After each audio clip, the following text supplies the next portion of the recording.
Hello and good afternoon. My name is Jimmy GBH, and I'm the host of Java with Jimmy, and you are watching Java with Jimmy here at GBH at the News Cafe.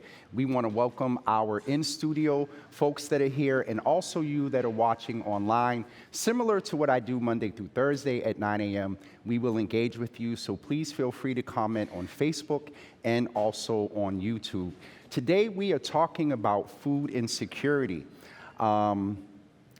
This time of year, we spend a lot of attention in ensuring that families and individuals have the food that they need for the holidays.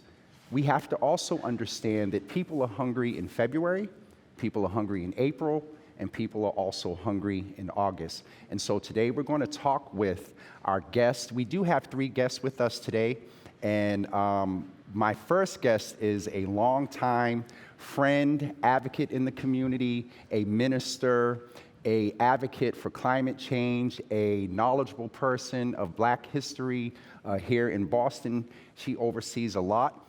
In the first segment, we're going to talk with Reverend Mariama Hammond, who is the Chief of Environment, Energy, and Open Space in the city of Boston.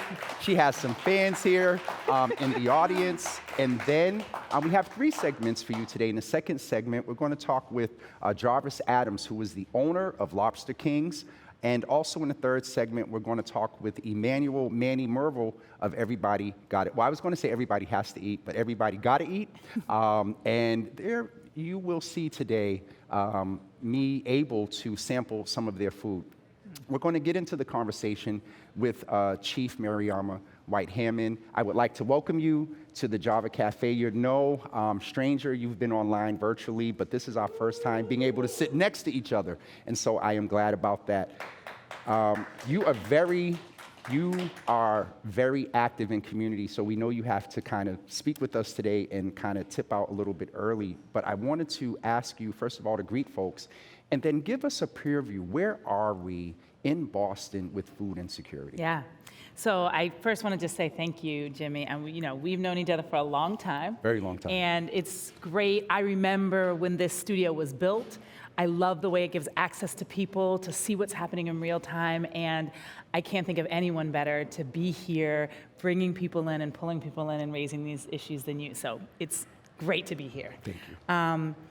So yeah, where are we? Well, the reality is we've done so much work in this country, in this world, to make sure that we're able to grow more food. So we have more than enough food, but the reality is that far too many people are food insecure. So there's enough food, but there's enough food for everyone. We don't have a problem that we're not growing enough food, we're not doing enough to have this significant food. The problem is that the way our economic system is set up, that not everybody is able to provide the food they need to live. So 1 in 5 Boston residents experience food insecurity. That means 20% of our community struggles to get the calories that they need to survive. That means you know somebody who's food insecure. And unfortunately, that far too often people are ashamed to talk about it, but this is something that far too many of us are experiencing. And what's even more disturbing is that Black and Latina residents are 3 to 5 times more likely to be food insecure compared with white residents. Now, you hearing that is one thing. I believe we do have a graphic that depicts what that actually looks like. The visual is, I mean, we see it every day with people on the street, but that graphic, can you break this 1 in 5, you can see it right here. And so this names for us what our most food insecure neighborhoods are. Mattapan, it's the highest, 34, almost 35%. That's about a third of people, 1 in 3 Mattapan residents dealing with food insecurity. And then you look at Rosendale and Roxbury, East Boston and Dorchester. These are neighborhoods that are experiencing the highest level of insecurity. And from your knowledge base, let's talk about a little bit of the demographic of these neighborhoods. So, as I said, you're going to see a higher disproportionate level of food insecurity for Black and Latina residents. Many of our immigrant residents who are coming, and one of the key challenges there is that some of them don't have access to the very programs that we've created to sort of address these issues. So because of their status. Exactly.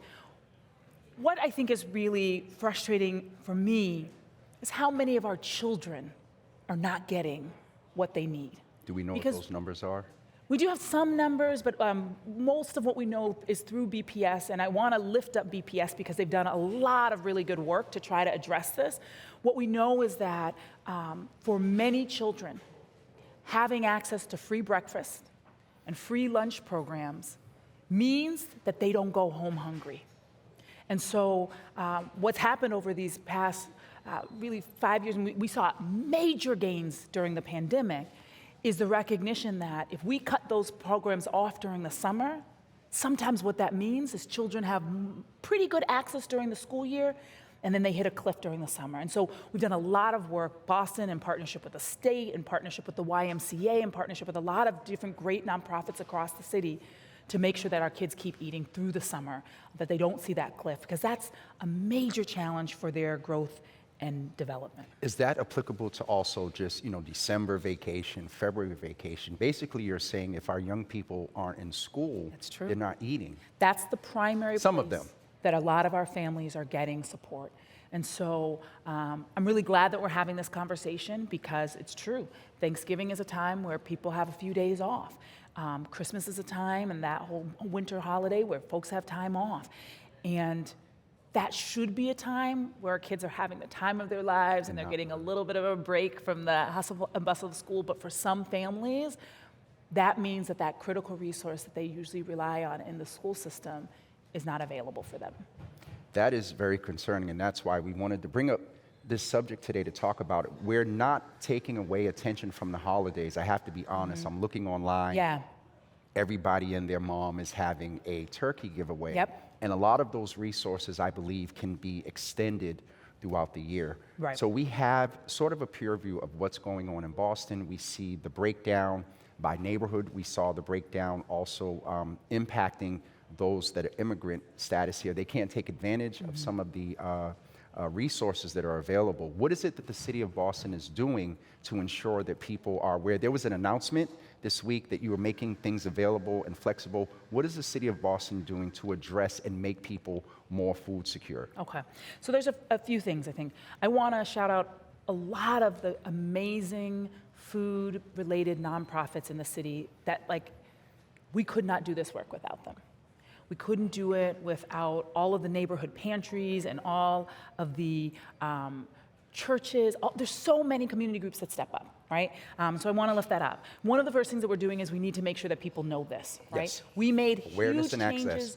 during the pandemic that actually, during the pandemic, we started to narrow some of these gaps around food insecurity. Yes. And then a lot of those resources went away. During the pandemic, Boston was receiving about $14 million a month in food security support from the federal government, and that is completely gone. So I want to encourage us. We need to do what we need to do as a city, but we also need to talk to our federal government because a lot of the resources that we are able to access come through federal and state funding. And are not as available. We understand that there are different circumstances and things that contributed to how food insecurity was exacerbated during COVID, but there are still issues beyond. So it's not just the holidays and the time of year, it's also circumstances in which we can't confine ourselves to addressing this just a certain time or because of a certain period. Yeah. So the other thing that we know is, like I said, there's more than enough food, but we waste a lot of it. We recognize that there are over 100,000 tons of food that are wasted in the city of Boston every year. How many? 100,000 tons of food that we waste every year. How is that through restaurants throwing out with stipulations around you can't? It's all sorts of things. It's everything from you and me. Tossing things in our Ouch. refrigerator, Ouch. right? We're a big contributor to it. Yes. It is. Restaurants are a contributor, the hospitality sector is a contributor, even supermarkets are a contributor. And so we are asking the question, first and foremost, how do we make sure that we don't waste any of the food that we have? So we have an opportunity actually for people to get engaged. We've done a food rescue assessment. We've been meeting with some of our local food organizations. The Office of Food Justice is really trying to look at how do we take There's that an Office of 100,000. Food Justice under Yes, you? we are the Office of Food Justice. That's why I'm here. That I do oversee the Environment Department, the Parks Department, things. and the Office of Historic Preservation. But I also am happy to oversee the Office of Food Justice. I'm on the side in my extra spare time, which is not. There's 10 of us that own a cooperative farm together. And I've we been grow trying to get food out for to. ourselves. I know. We're going to get you out there next summer. The Office of Food Justice is really looking at, and I want to lift up the staff, because what I really love about the way that office works is we have people that are sincerely concerned around the reality of people that just don't have enough to eat. And we recognize that just a charitable approach will not fix it if we don't have a systems change. Now, I don't want to, I hear what you're saying, and I don't want the wrong message to get out. We still need people to donate everything right. that comes with That's the right. holidays. We still need that. Because but people need to eat right now. It needs to be both. And systems change will not fix the fact that some people are hungry right now. So it needs to be both ends. At both ends, absolutely. All year long, away from the pandemic. We need to look at both making sure that people have enough to survive in the here and now, and that we begin to fix a system that doesn't distribute our food equitably and justly. There's just certain things, Reverend Hammond, Reverend White Hammond, it just baffles me that we don't make this a human issue. And just, when you said there's enough food in the world, it's not too surprising. It's systems and structures, poverty and things like that. But I would have never presumed that there's enough food, and it's just, we can't get it out, maybe sometimes intentionally. We have wars that are going on, and that, Ukraine and things that influence that.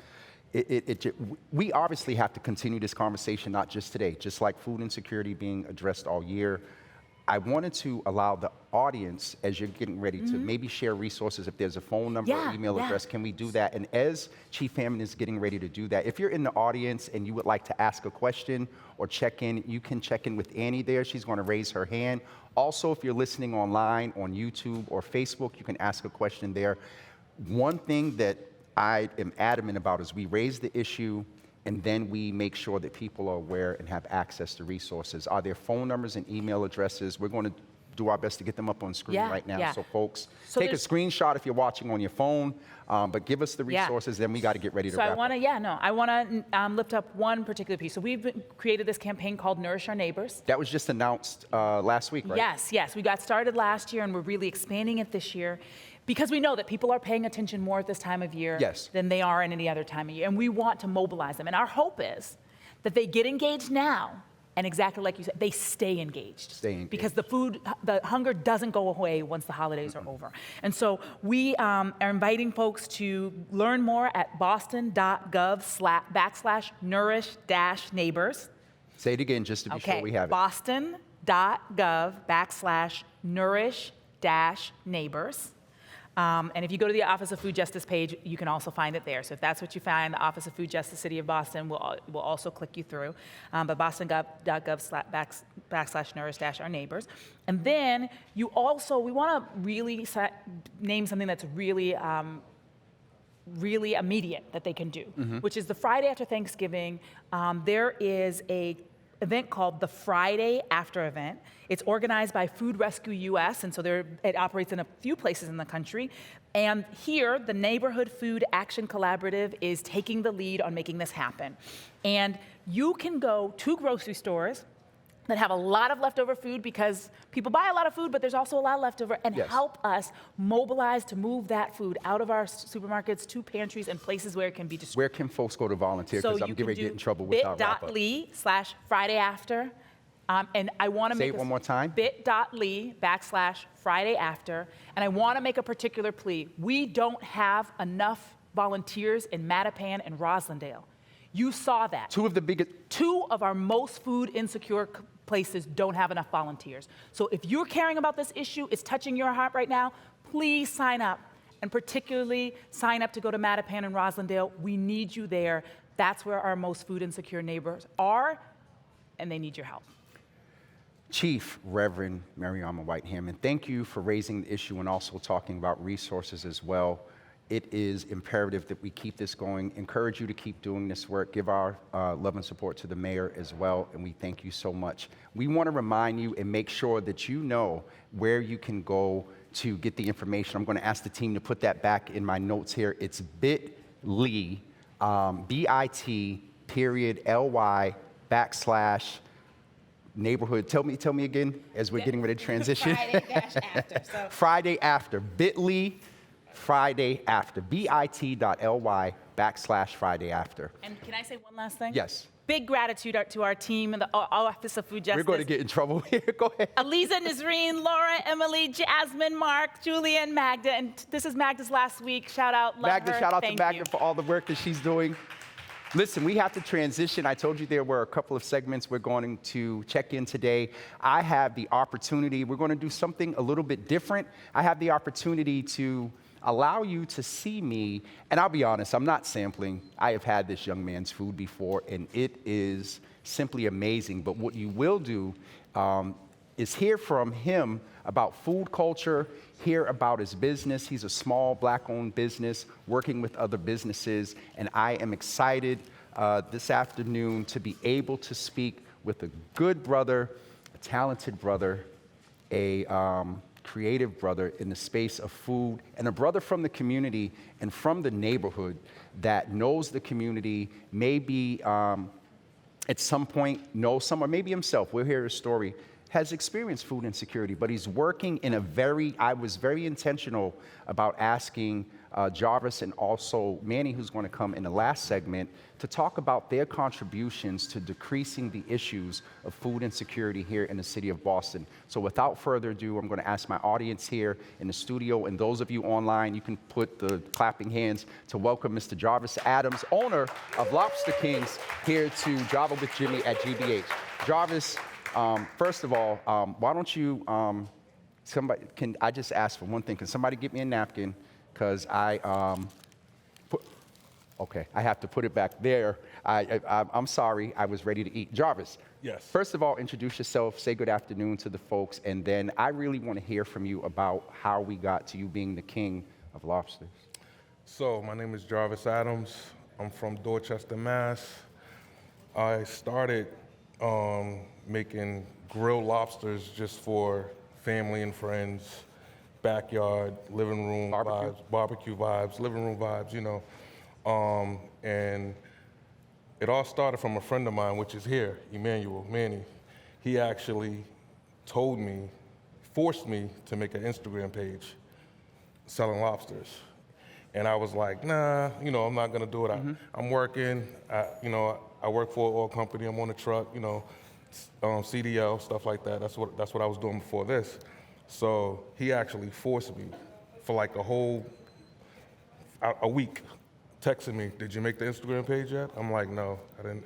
I'm not gonna do lobsters. So he basically. What was the hesitation? Running my own business. I never did it before. I understand. So, something new that I've never done. I already had a full-time job, so it was like, security. Right, yeah. Security, exactly. So it was like, why would I go do this? But he forced my hand, and I thank him to this day for doing that. It is amazing. We're going to hear from Emmanuel in a few minutes, but it is amazing to see you along this journey. I'll be honest with you, I got aware of you thanks to Instagram and your Instagram page. So shout out to Manny for making that happen. Why lobster? I mean, people, when you were asked to do it, grilling, was it something that you wanted to do, or auntie or someone came and had a whole bunch of lobsters? Why the selection of lobster? Just something I was already doing. Like I said, me and the homies, the fellas, I would always put lobsters on the grill every time we would connect, any occasion, anything we were doing. It was lobster. It was lobsters. Gotcha. So, yeah. You heard what Chief Mariama White Hammond, she stated the issue. I know that you probably know the issue. You're from community. I want to specifically say Roxbury? Dorchester. I seen you with Roxbury. Rufus the other day, and so I'm like, it was a presumption Roxbury. We grew up together. So absolutely, yeah. Absolutely. Talk about your experience in seeing food insecurity growing up and how that influences your service to community. Yes, you're a business, But hospitality and food is considered a hospitality, but there's something unique about when you go into community and lobsters to some folks is a high-end Right. sort of food. Right. You're going into community that typically may not, some children may have never had lobster. Your Absolutely. experience with food insecurity, and how did it inform the service that you give back to community? Well, for me, it tastes a little different anyway. I make it in olive oil. So the lobster itself, is different. But for pricing, I don't really charge a lot for the lobster, you know what I mean? Because I want everybody to get a chance Yes. to eat it, you know what I mean? Because once you hear lobster, you kind of like turn your head, turn away from it. When I first started, it was a little expensive, but then I started learning, like, you don't have to charge everybody a high price to eat good food, you know what I mean? And Especially, you get it at a what is it, wholesale? Wholesale. Yeah. Anyway, so you're not marking it up. for absolutely, community. not as much as anywhere. As you go, if you go everywhere else to get lobster, it's Right. a little I mean, you pricey. are a business, so that is real as well. So Right. the food insecurity piece, lobster is the way that you do it, but how do you also do it through just engaging? I presume you employ some folks as well. Absolutely. We're about to have our first location soon. Brick and mortar? Brick and mortar, yes, sir. So we're going to be employing a lot of people, 20 to 25 people real soon. How much of that can you share with us about the, we like to do The announcements in the location's Java going to be in Cafe. Dorchester. It's going to be in Dorchester. Yeah. Dorchester is a very big place. Absolutely. That's all I can really share right now. If you know Jarvis, definitely that's gonna be in about all Dorchester. you're going to get. So talk about some of your menu. I've had the Rasta pasta. We're getting ready to sample. Well, I'm getting ready to eat, not sample, these lobster. What is in front of us right now? So these are lobster roll sliders. I started with just grilled lobster. I was just doing grilled lobster trays. But then, in the kitchen, I would make a turkey BLT. So I started ripping out the lobsters and putting it on the BLT, on the sandwich. So now I'm learning to do different things here and there with lobster roll sliders. I got salmon sliders. I have chicken sliders now. I'm just experimenting, learning more in different food that I can serve to the people. Keep talking. What else is on the menu? So, you got to try my mom's banana pudding too. I brought her up here from Atlanta to help me with the business, so she's up here with me now. If I could just get a napkin, I'd be good. Oh, it's one in here. I got you, oh. brother. See, I got you, brother. It's one right there. this is sort of impromptu. We do things organically in the Java That's Cafe. my mother's famous banana pudding. I think you had it before. I did have it before, but it was a little sample. We're going to have to get her. So let me ask you this. The holidays are coming. Deviate a little bit. The holidays are coming. Well, I have a lot of caterings right now, a lot of catering orders Yep. for the holidays, absolutely. Thanksgiving, I'm doing weddings, I'm doing wedding after the weddings, all of that. Receptions. Receptions, yeah, that's what I was looking for. I couldn't find the word. We're going to find out, but talk more. Now, the Rasta pasta, I got to have that the other day. Tell folks about the Rasta pasta and why yours is so unique. Well, I make it in 3 cheeses, heavy cream, obviously. I put a little, jerk in there, not too much. I don't want it to be too hot because I like kids to eat it as well, you know what I mean? And I do my own lobster in the olive oil, mix that in there with some red, yellow, red peppers, green peppers, and go from there, you know what I mean? It's not too special, but it's really special. good. It's really special. I good. got to taste it the other night for the first Oh, time. and I put my special sauce on top. That sauce goes That on sauce. everything. You all really don't understand what my mouth is dealing with right now. And I'm trying to talk and do an interview and just a whole lot going on. I want to transition a little bit and talk with you about beyond the holidays. Our community, we've seen Mariama Hammond talked about the impact of COVID. There's the economy. You know our community. You know food insecurity. What is it that we as a community can do better? How can we come together and organize? I mentioned the fact that everybody, and I kind of said it jokingly, but I'm sure you're in food service and you see it. I've seen at least 12 turkey giveaways. Last year, I had people calling and texting me at 7 o'clock on Wednesday night. Hey, Jimmy, you know anybody that needs turkeys? Right. What can we do different, Jarvis, to really impact our community in a sustainable way to address food insecurity? From your perspective. Well, we're kind of doing it, me and Emmanuel are kind of doing it a little bit right Different, now. yes. Yeah, we're doing it different, Yes. but we're doing it right now. So we do pop-ups pretty much all over the city. Okay. different breweries, distilleries, sometimes nightclubs. You know, it all depends. I catered to you before. Yes, so for your party. Yes, for my birthday party, and it was, let me tell you, it was amazing. Right. I did get in trouble because you came in the second half, and I thanked you in the first half. That was an event where we had like what I call the mother's board, and so they recorded a video, and I thanked Lobster Kings. My mother turns around and she says, "Well, where's the lobster?" Oh. But it was definitely good that evening. There were 2 events that day. Okay. I got you. I'm Jarvis is like, wait a minute. But there is just something special about the food, but also go back into the pop-ups and the service that you do. Yeah, so that's pretty much how we started. You know, we had to get out there in the streets and let people know we were here. You know what I mean? So, because we didn't have a foundation, we didn't have a brick and mortar yet, which we still don't. We're growing on that right now. But going out doing pop-ups literally everywhere. Like I said, distilleries, breweries. I actually had the chance to make my own beer from doing that, from doing pop-ups at breweries. We're going to have a Lobster Kings IPA or something? It's already out. It's already? Yeah, it's been out for a while. Yeah, it actually sold out, so we have to make a second round of it. So let me deviate a little bit again. You're a small business. Yes. How has it been for you transitioning to, you know, from the security of the CDL, driving for the company, to taking that leap of faith that Manny encouraged you, I'm sure, not just the Instagram, but he was there also to guide you through the starting of the business and be supportive. Absolutely. How is that transition, and where are you? And I'm going to get a little bit into the mental health piece. Where are you with settling in the fact that you're successful? Well, not yet. You know, Maybe not as what you want, but I'm going Right. to challenge you a little bit, because you are. Right. But there's more to do. You know, there's a lot more to do. The work don't stop. You know what I mean? Like, as far as transitioning into the location. Okay. Yes, sir. That's going to take, who knows? I don't even know what it's going to take to get to. How do you feel about that? But I'm learning. I'm learning as I go. And everything's falling into place. You know what I mean? The people around me, the city's been behind me since I started doing this. Small business, SBA, and different departments. Absolutely, but I'm not just talking about that. I'm talking about the people showing up, supporting. The city, small C, the city of Boston, yeah, not city just of the Boston. admin. Yes. Exactly, showing up, supporting, purchasing my food every chance they get. You don't have to come follow me to come get lobster. You can go get that from anywhere else. But everybody show up. Like you called me personally. Yes. Said, I need you to do my Yes, sir. to do my party. You didn't have to do that. You know what I mean? So the city been behind me since day one, and I think that's what's keeping me going. You know what I mean? Absolutely. How are you going to use that energy? And we're getting ready to wrap up in a few minutes, and I mentioned the mental health piece. Yep. Food, the culture of food from your experience, what does it do for us beyond the holidays? You know, there's the Big Mama's dinner on Sunday, that sort of persona. The culture of food, what can it do for us as humanity? I'm sure you're aware of a lot that's going on in the world, in the country, right here in Boston. I mean, culture of food, how can it help? It brings us together, especially when it's good food. You know, when you're not out there eating that, you know, whatever that is that's out there. Everything that I make with love. I'm not gonna sell it if I'm not gonna eat it. Why the importance of the integrity of the food?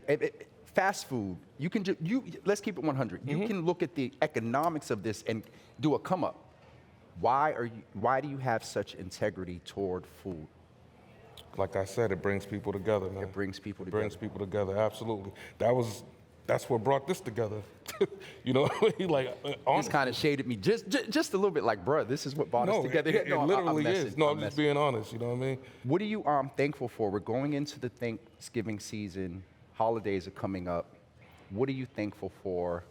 And who would you like to maybe give some sort of some sort of thankfulness to? I know you've shouted out Manny as well. What are you thankful for as we getting ready to go into the holiday season? Really just family and my friends. Like I said, they've been behind me ever since. My mom, she left Atlanta, came up here to do desserts for the business, you know?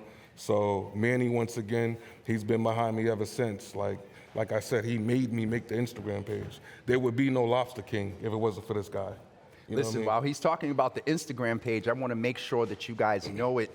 It is on Instagram, or as we call it, IG, and you can find him at LOBZTERKING, Lobster Kings with a Z. We are getting ready to, I really want to. So question, when you get ready to walk off stage. Are you going to put that on the side for me? That's for you. There's more over there, you know, There's for more over- whoever I else. see some folks from the Absolutely. audience over there right now dipping into it, but we want to make sure that you follow Lobster King's. Jarvis mentioned that he has some catering availability, or he mentioned that he has a lot of catering, but we want to make sure that you know that he is available. They can book you through the Instagram page. Absolutely. The menu, the catering menu's on the page, The catering menu is on the page. and all the info's on the page as well. Now, question: can before the brick and mortar, how can an individual order from you, or is it just right now catering? Caterings and pop-ups. That's Caterings literally, and pop-ups. Yeah. Until the brick and mortar. Pretty much. Absolutely. Can you give us a guesstimate? Is it the spring? Is it the summer? When can you I'm get a thinking line? in the new year. The new year. In January? The new year. That's all I can really say. Because who knows? It could get pushed back again. You know how it goes. You know In what I that mean? business, I do. Yeah. I do. So But I'm shooting for the new year. That's what we're shooting for right now. either way, we're going to come out. My presumption is the city of Boston, Big C, will support. But even if they don't, the small C, the city, we definitely love and support you. We've seen you. We've seen it come up on Yeah, Instagram and in absolutely. community. I was supposed to put this on earlier. It's I all want to good. join It's all good. my good brother appreciate and it. tell you to get out there and support Lobster Kings. You can find them on Instagram, Lobster Kings, exactly how it sounds, LOBZTERKING. We're getting ready to transition into our last segment. I will just move this to the side until later. I do have the opportunity to get ready to sample some other food in just a few moments. We want to check in and see if there are any questions on Facebook, or see if there are any questions from the audience here. You can check with Annie, and I just got the note that there were no questions. I want to pause for a minute and say it is important that we pay attention to what Mariama White Hammond said about the issues, but we also have to be intentional about trying to get people aware about access and resources. And so go back and look at today's episode. If you're just tuning in and watching, make sure that you share the information with someone. Make sure that you maybe consider giving a donation to some of the organizations that are helping out and supporting these families. And sometimes it's as simple as smiling at someone, just getting back to, I'm sorry, I just got a whiff of the food, but I want to make sure that we continue to talk about the resources and that point, and then I want to get ready to welcome someone who understands that everybody got to eat. And that's a real good synopsis, I think, to talk about today's show. I'm going to transition hats here, and I've been blessed. Now, I'm a little bit old. I don't know how, I'm a little bit old, and also I think the circumference of my head sort of increased. Now, I'm a little bit old school. My generation, we didn't wear snapbacks, but I'm appreciative of the snapback. I would like to welcome to the Java Cafe here at GBH, Emmanuel Merville, otherwise known as Manny of Everybody Gotta Eat. For some reason in the past, do you ever struggle with saying everybody has to eat? Everybody gotta eat is like Everybody coming says up. it different. They People do. say everybody eats, everybody gotta eat, everybody, everybody has their own way of saying it. Now let's get into the name. The Diddy Burger. All right, we're gonna. Please, sir, I'm a little distracted. Please introduce yourself, say hello to the audience, and then we're going to talk about your story, hear some of the feedback. Jarvis already shared about the impact you've had on him. I want to hear more. Please introduce yourself to the audience and tell us a little bit about Everybody Gotta Eat. Okay, thank you. Thank you for having me. My name is Emmanuel Merville. I'm from Everybody Gotta Eat. I'm the CEO. It's a food blog. It's a catering company. We do marketing, advertising. We do festivals, barbecues. We do a little bit of everything. So we're just working, man. Just working. How long have you been in business? I've been pushing Everybody Gotta Eat since about 2018. That's all? Yeah. Five But years. I've been doing it all my life, but Okay. as a company, 2018. Talk about that life. What drew you into servicing people with food? I've been a greedy kid all my life, man. You know what I'm saying? Since a kid, just my mother feeding me, before the food's finished, she might give you a few pieces of chicken, taste it. you know what I'm saying? A little bit of everything. So, but I got influence from like the Food Channel, people like Anthony Bourdain and stuff like that. I told myself, I want to travel the world and eat just like Anthony Bourdain and guys like that, you know what I mean? So I always had a passion for food. So, I just followed my heart with this and just kept going with it.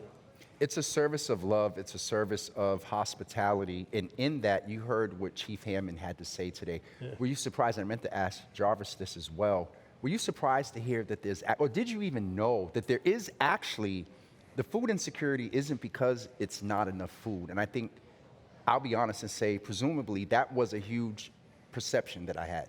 What was your thought process, or what did you think when you heard Reverend Hammond say that there's actually enough food, but there's systems and structures that contribute to food insecurity?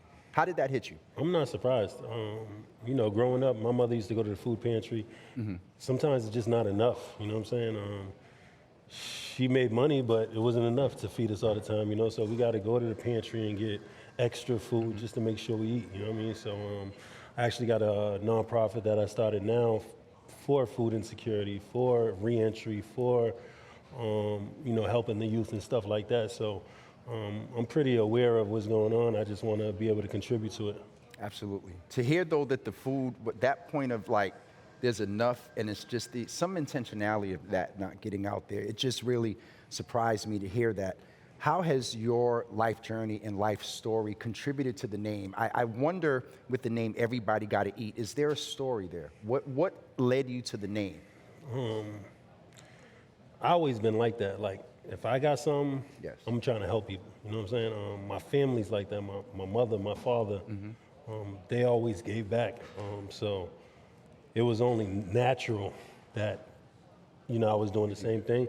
But for years, I'm like, why am I always helping people? I could be helping myself, you know what I'm saying? But I think when it's in your heart, you know, it's just what it is, you know what I mean? So I just kept it going. I lost my father at 5. I lost my mother 2 years ago, so I got to keep this stuff Yes, going. sir. You know what I'm saying? So Yes, sir. I want to ask you a little bit, how does that motivate you in your cooking? A real day-to-day sort of question. How did your mother influence your cooking? So I don't cook no more.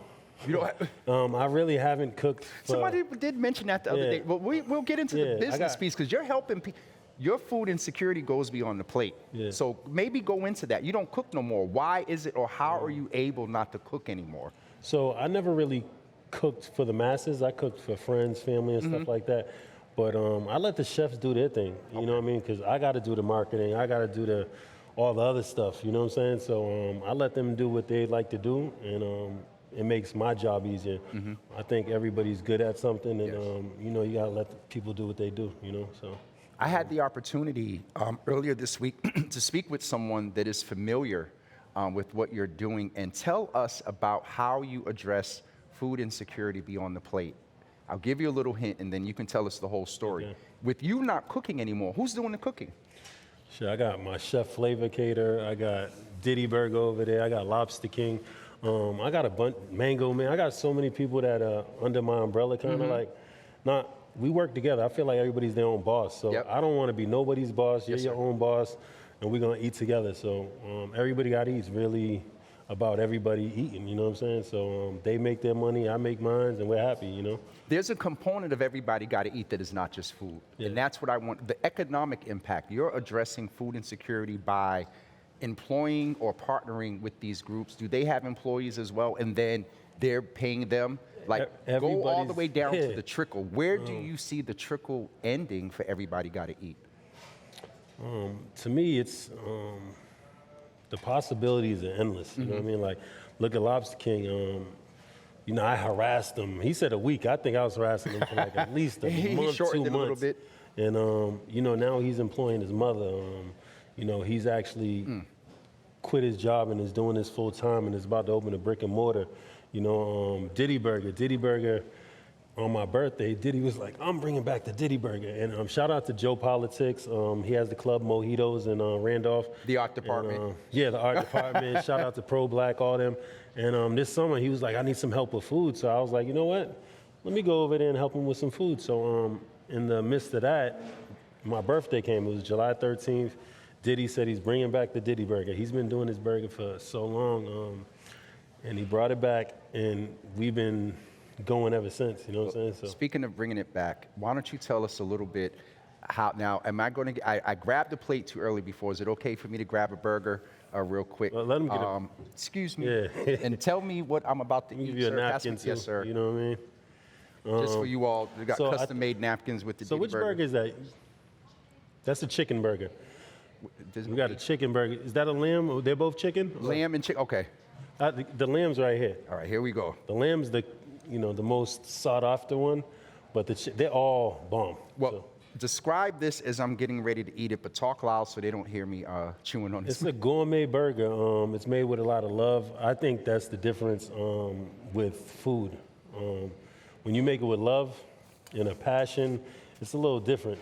You know what I'm saying? This burger is going crazy in the city right now, and it's just one of them things. And then obviously we got Flavor K to cook some stuff for you. We got some sweet chili wings, some mac and cheese, some vegetable fried rice. So, what you think, man? This, the only way I can describe. Excuse me. I know we're on TV and everything. Excuse me. You ever had a chicken burger? Not like this. Yes. So there's a lot of Haitian influence. Oh, actually, give me some sauce. Give me the sauce. Do we please. have any pickles in the Bring the building? sauce. Shout Bring out the to pickles, Sac bring the Masse, sauce. Yeah. to all my Creole Bring the two family sauces and the pickles right there. this Bring in the that. building. It's over there to the right. Yep. Bring the pickles. I'm going to snatch a chicken wing. I can't talk here as well. So we got the chicken, the sweet chili chicken. It's one of the best sellers. I don't know if You can eating bring on the sauce camera with was you. the best idea today, but I'm going to try to keep it together. So we got the pickles. We got the sauce for you. That's all pickles? Yeah, you can take that home. That's for you. So, shout out to DJ E Double. This is his favorite sauce at 94.5. Billy Costa loves this sauce too. We were just at the Billy Costa show the Let's other do a day. little bit of what's that show with That's- the chicken wings? Is it hot? Oh, this is for the burger. This is for the burger. All Yeah. right. Let's put But this on the burger. We're real impromptu up here right now. Yeah, try this on the Diddy. Try a little on the Diddy burger. I want you to try the other one on the lamb. And you can throw some pickles in there too, Understand. just to give you that crunch what factor. is going on You know what I right mean? now. This. Yeah, that's homemade pickles. What is? Tell folks what is it. I'll try to describe it. Pickles is a brined condiment made up of vegetables that is very spicy, typically made with cabbage, peppers, onions, and you can use. I've seen somebody use lima beans. habanero. And yeah, and their pickles one day. I was like, really? Yeah, I haven't seen the lima beans yet, but this is a Haitian They delicacy. put a whole right bunch here. of like vegetables. Yeah, they just go crazy. Everybody does it different. You know what I mean? It may have been somebody trying to make pickles. All right, we're going to get the crunch. Maybe y'all can hear it on camera. Here we go.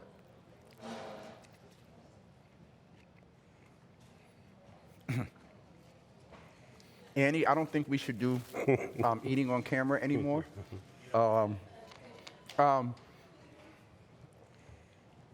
The pickles, the texture of the cold with the hot. All right, you want me to try the lamb as well? Let's put this back on. Yeah. Let's get the lamb with the other The sauce. Lambo. We call it the Lambo. Lambo. Now, what sauce do you want me to eat with the Lambo? I want to try the hot This sauce. one. Okay. That's Yeah, hot? got a little, Kick to it? yeah.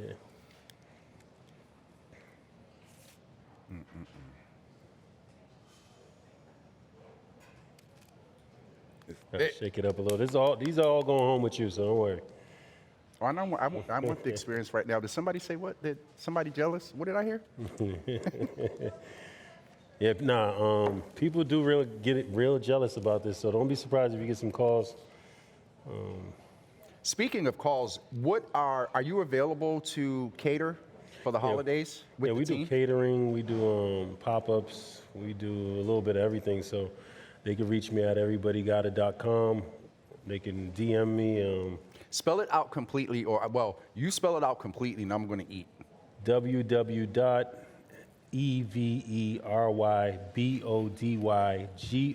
www.everybodygotta.com.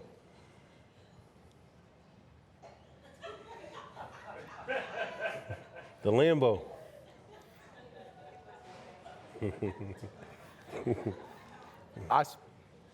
Anybody that knows, one of two things that are paramount in the Java Cafe: authenticity and organic.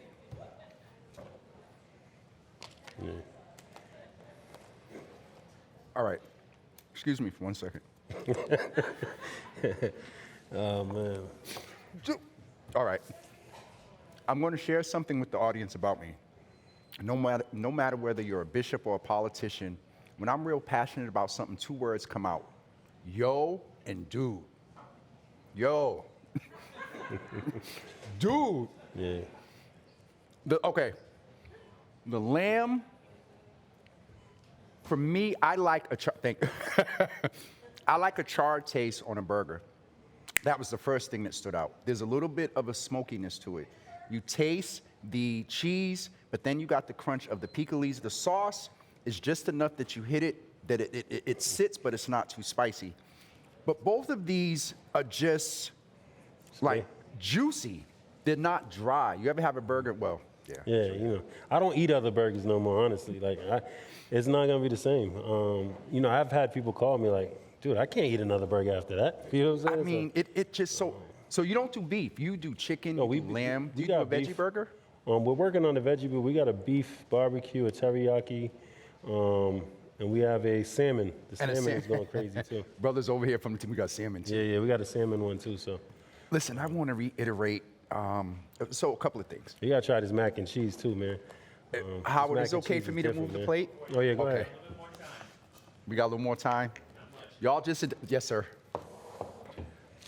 Yeah, this mac and cheese. The While I'm over here eating, Haitian vegetable fried rice, the sweet chili, you got to taste of that.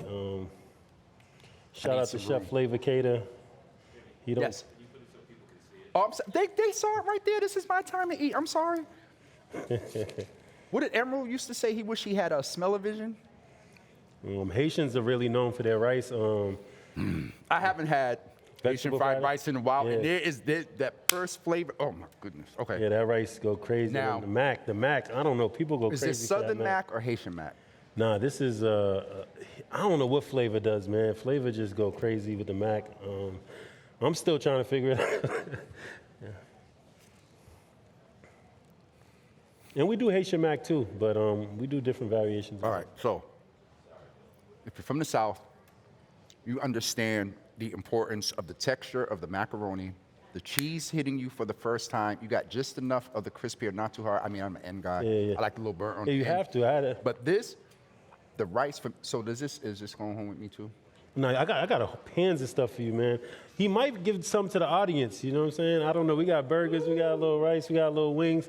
If he's feeling generous today, you know, somebody might take We are some. talking about addressing food insecurity. And if anyone is insecure right now in the studio, we would love to help you to decrease your food. I'm joking. But in all seriousness, before we go, I want to offer you the opportunity. The food is good, and this is a serious part as well. You are a business, and so we want to reiterate that you can see Emmanuel's top chef picks at everybodygotta.com/directory. That should be on the screen for you as well. And for corporations, everybody's talking a lot about DEI and supporting Black-owned businesses and small businesses and woman-owned businesses. As you're planning your Christmas parties, there are 2 businesses here today that you can reach out to support. The food is excellent. I'm sure they can be flexible with you around your menu within limits, but we want to make sure that you can also go to everybodygotta.com/contact us, contact-us, to get more information, to look at the menu. Both Jarvis and Emmanuel are available, Lobster Kings as well as Everybody Gotta Eat. I am so appreciative of you being here today.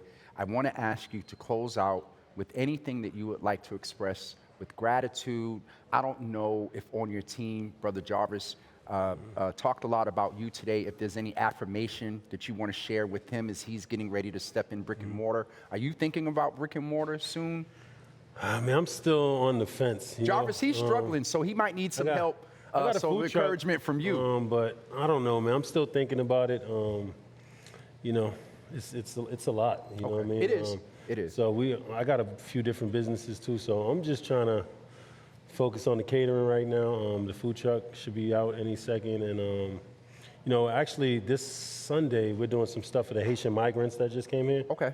And we're doing their first Thanksgiving meal and stuff. So I really want to focus Is there a way on that anybody that can contribute or help out with that? Right now, I'm working with Revive Church in Woburn on doing this Thanksgiving meal for them. But Revive Church in Woburn, Revive Church in Woburn. R-E-V-I-V-E. Yeah, we'll be doing a Thanksgiving meal for them, giving back. This is their first Thanksgiving meal in Boston. I want to do a clothing drive maybe for them to get coats and stuff. They might have them already, but who knows? They might still need them. Jackets, boots. If you got extra stuff, you could just give it out and make sure they're warm for the winter. It's definitely needed. We were myself, the Boston Real Media, and Estella's the other night put a event together with Richie Cadet. I don't know if you know her. Yeah. We raise funds to support families, not only with the food, but their toiletries and things that are needed. And so, but if people want to contribute, if they can't reach Revive, they can at least go to the Contact Us page, not only to find out about catering, but to say, hey, I want to contribute, I want to volunteer. At events like that, do you need volunteers? All hands on deck. All hands on deck. You just never know who you need. You know what I mean? Absolutely. But I think they have 50 volunteers this Sunday. But extra hands always good. Absolutely. Gratitude. How do you want to close out with gratitude? And while he's getting ready to express gratitude, if you're here in the audience and would like to ask Manny a question or maybe just share an experience about how you address food security, please let us know. But gratitude, what would you like to express as far as gratitude? I'm just grateful just to be here, to be able to give back to the community. Our annual barbecue, we feed thousands of people. And that's coming up. Your team mentioned that it's not too early. Folks need to start saving a date. Is it August? Yeah, August. The last Sunday of August, we do it every year. We feed the community. We feed. If you can't eat from one of the vendors, we make sure you eat. You know what I'm saying? So that's one of the things we're real passionate about, and it's one of my favorite things to do. But we have the food festival working on again. We got a lot of things in the works, so we're just trying to put it together one day at a time. Well, listen, we're getting ready to wrap up. I have the wonderful, I don't know if the GBH desk has ever looked like this with all this food up here. We'll make sure we'll clean up. We're getting ready to wrap up. I am so excited to just reflect on the conversation today. Reverend Mariama White Hammond named the issue and talked about the greatest impact of food insecurity being in Mattapan and Rosendale. Those are two communities that are largely populated by Black and brown people. Because of my work in the area for years, I would know that those households, a lot of them are headed by single mothers. That's a little bit of a presumption. There are two-parent families that are dealing with this as well. There are families that are dealing with, as Manny talked about, family members coming over either from Haiti or other parts of the world. There's so much going on in our world. Food has the ability to help us, to bring us together, as Jarvis said. And I really thought it was important today to name the issue, but also be very intentional about bringing two Black men into the cafe to talk about their unique ways of addressing food insecurity, not only on the plate, but also through employment, also through mentoring, also through kindred brotherhood. And so it is imperative that we stay focused on food insecurity throughout the year, not just the holidays, but throughout the year. We also wanted to mention to you that we're going to have a Soulful Java holiday here on December 20th. We have food this month. We're going to have a little bit of music next month. I know this month and last month the production team is probably going to choke me, but we're going to have a Soulful Java holiday. We might figure out a way maybe to have a little, what the church folks call collations, here for the Soulful Java holiday. But I want to thank everyone that was a part of today's production. I'm going to go to my list so I don't miss anyone. I want to thank Lee Hill, of course, also Pam Johnson, Sandra Lopez-Burke, Tina Cassidy. I want to thank the production team, Eddie Hickey, Chris Hanks. I also want to thank, there's more there, I don't want to skip anyone. I want to thank the GBH producers, also my main producer, Annie Scheffler. Annie Scheffler, she is in the studio. Can we give her a hand? She keeps me together. The Davis system and Anissa, and I also wanted to thank, a lot of people were like, Jimmy, you're not wearing a hat. I want to thank Jaws and also Roberto, the genius of Skip's Barbershop, for trying to keep a brother looking wonderful. I think they do an all right job. But in all seriousness, if you have the opportunity to donate, if you have the opportunity to volunteer, Mariama White Hammond, Reverend Hammond talked about the volunteer opportunity to help the day after Thanksgiving, simply call 311 and you can get that information there. Also consider, I'm going to encourage you and tell you that you need to contact both of these businesses for not only your holiday events all throughout the year. People need to eat all throughout the year, People need to be employed, and we also need to support small businesses, Black-owned businesses, women-owned businesses. Thank you so much for being in the Java Cafe today. I would like to wish you and yours a wonderful, happy Thanksgiving. We also want to acknowledge National Native American Heritage Month as well, and we're going to talk more about that on the other side of the platform. Thank you all for being here. I'm about to go eat. Peace.